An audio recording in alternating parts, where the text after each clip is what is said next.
Ladies and gentlemen, welcome to the Storm Devlog for May of 2024. You know, with March pretty much entirely wasted and me taking the time to run the playtest sessions, I kinda expected this whole devlog to be mostly empty. Like, I can't promise with a bi-monthly schedule that I can make every devlog be packed full of new stuff to talk about.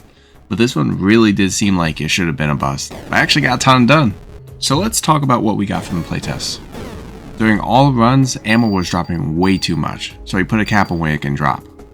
Luck as a stat was also way too strong, so he nerfed all applications of it, including health drops.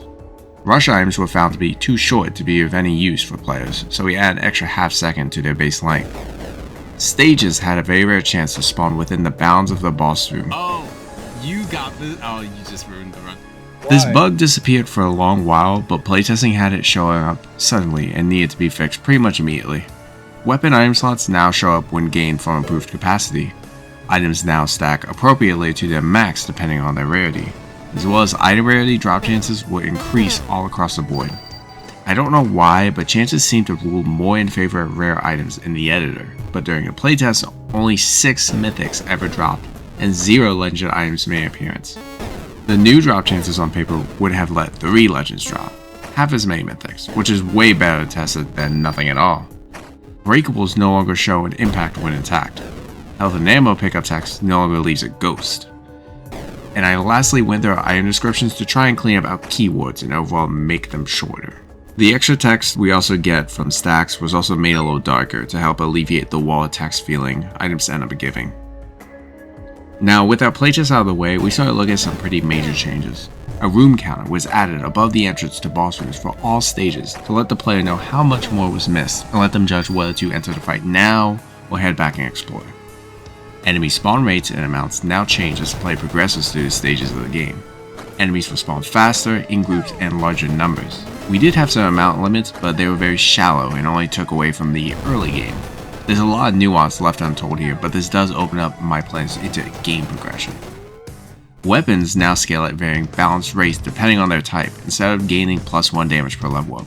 This was making all weapons non-default scale significantly harder than any other. Take for example the shotgun, which at base deals 1 damage with its 8 pellets. If we were to level up in the past, you would gain just 1 damage, but with each 8 pellet, that would actually add +8 damage per level up. That's absurd, and I had to add in special handling just to conquer this problem, but a lot of testing would be needed to know if I went too far. End result is weapons will be doing a lot less damage later in the game, which solves my bosses being shredded and the game staying a little easy as the play progresses. My plan is now damage boosting items will shine brighter and will feel more impactful from this too, but we'll see. The play default weapon, Old Trusty, now reloads by default. Weapons that don't have to reload are a great feeling, and handing the player this immediately but losing it when gaining something new is harsh and unbalanced reality that doesn't totally make sense. I'm hoping this doesn't make the starter weapon too much worse, but rather makes the other weapons feel cool after their scaling nerfs. It's all a balancing act that only testing and seeing opinions can help me here. With this, I also changed weapons to not immediately meleeing after emptying their mag and holding fire. They're now reload unless the player clicks again to melee, getting less in the way of the player. This is like one of those changes that the player uses and appreciates and loves without even knowing it deliberately needed to be added. Picking up a new weapon part now asks for confirmation before pickup. It doesn't say what part changes, but what type of part you're about to accept, and if you're sure to avoid accidental weapon changes.